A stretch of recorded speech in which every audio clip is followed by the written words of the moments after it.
So, you want to be in a band, you're ready, you've been jamming, you've been practicing, you've got your stuff down, now it's time to make that leap. This could be one of the coolest things you'll ever do, or one of the not coolest things you'll ever do.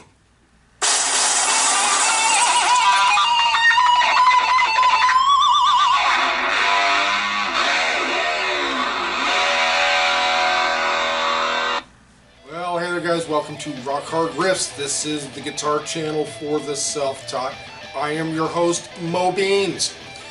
Today we're talking about joining a band, trying to get a band together. Now, whether you're a younger person, you know, like you're a teenager or whatever, and you're kind of in that area, kind of getting things going, you may not have a whole lot of perspective yet on life, but we're going to talk about things. You know, it's just like anything. You know, even as a kid, you know how families operate, how people interact, how things are at school, etc. It's kind of the same thing in a band, except maybe magnified. And of course, if you're an older person, you know, in your 20s or whatever, or older, you know, again, it's a lot like a family. A band is like putting a family together, creating a family, and everybody has to do their part, know their part, share their part, etc., and work together. So that's pretty much what we're talking about in this video. I'm not a psychologist, and this isn't going to be some type of psychological study of personalities or personality disorders or whatever it may be. This is not a judgment or whatever. It's just strictly an observation on my part. And I asked you guys, if you have been in bands and stuff and you're watching this video, please chime in with your experiences. If you share that kind of stuff with people that are reading in the comments that have not yet been in a band, it kind of helps them know what to expect. Of course, there are different personality types. Just like yourself, you have to take yourself in #1 consideration. Which personality type am I? How do I interact with other people? You know, where am I coming from? Now, that is not easy to do. And especially for somebody that tends to go through life like this, right? With blinders on. They only see what they want to see and they disregard the rest. And trust me, they don't look around. They just look in one direction because that's all the direction that they care to look. Now, of course, the problem with this is that you completely lose perspective of a situation. And you don't know all the different ingredients. And of course, nobody can know everything, what puts something in a way that it is. But when we take the blinders off and look at things to try to see what they actually are, it can really help you make decisions. Here are a couple little funny ways of relating to that. Alright guys, so here we have a couple guys that are hard at work. Looks like they're maybe trying to remove a tree here, or they're helping build a house, or, you know, they're helping construct something here, and they're definitely hard at work.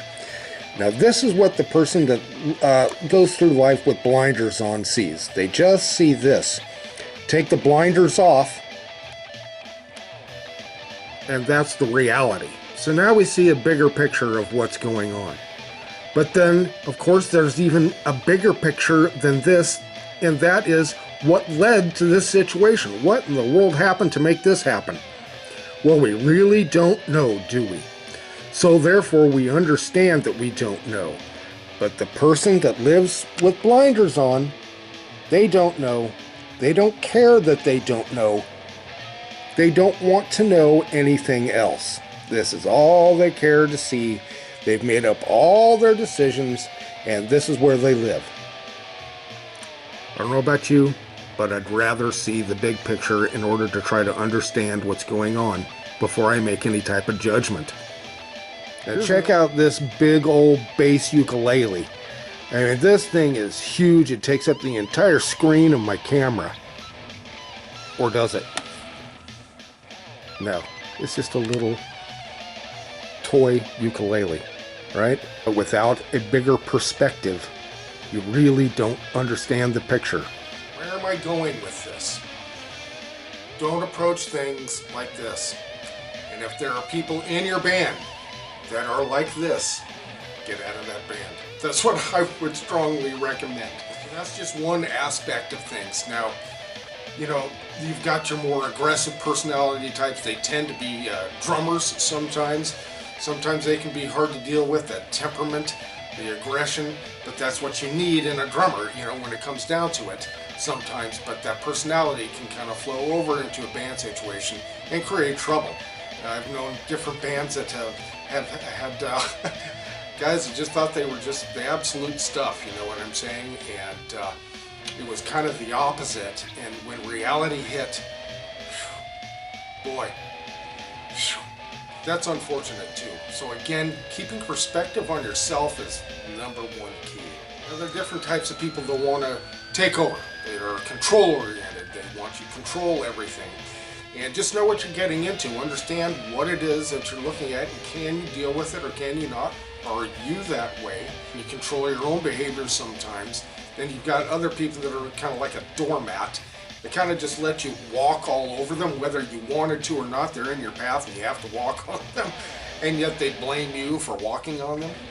You know, that's another personality type. And there's another kind that all they're interested in is what's popular today. Which way is the wind blowing? Is that what's popular today? And that's all that they're interested in. Music really isn't the point. It's just being liked or being popular, right? Is that what you want in a band? Is that what you're after, right? It all depends on you. But you know, these different types of personalities that you get together, you know, sometimes you can get lucky and everybody is on the same page. I've been in bands that are almost everybody have been on the same page, and man, there's just no feeling like it. You've got a good band together, things are really gelling and stuff, but then, you know, stuff happens too. I had one band where we were doing really good, and the bass player just decided that he had an alcohol problem and quit and just pulled out of town, just left, went across the country. You know, he had to do, I guess, what was best for him, and I don't blame him that, but nobody had ever heard from him ever since. That's a real shame because he was a phenomenal bass player, but he had his own issues and he chose to deal with them.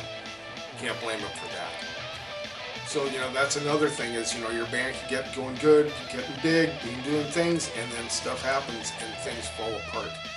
You know, again, being in a band is just kind of like a marriage, and you've got to always, I would suggest always keeping that mutual goal in mind. What are your goals? Set out those goals from the very beginning, and you'll pretty much see whether everybody is on the same page or not, no matter what their personality type is. And then you take what it is, whatever it is. Don't look at it like this, right? Look at it for what it is and deal with it from there. Try to do your best to have the big picture in mind. I can't stress that enough. That's in life too, not just in a band, but they're both pretty similar. All right, guys, well, again, if you have been in bands, if you have experience and stuff, please let us know in the comments. Put in your 2 cents, give us your experience. All right, guys, thanks so much for joining us. This is Rock Hard Riffs, and we'll see you next video.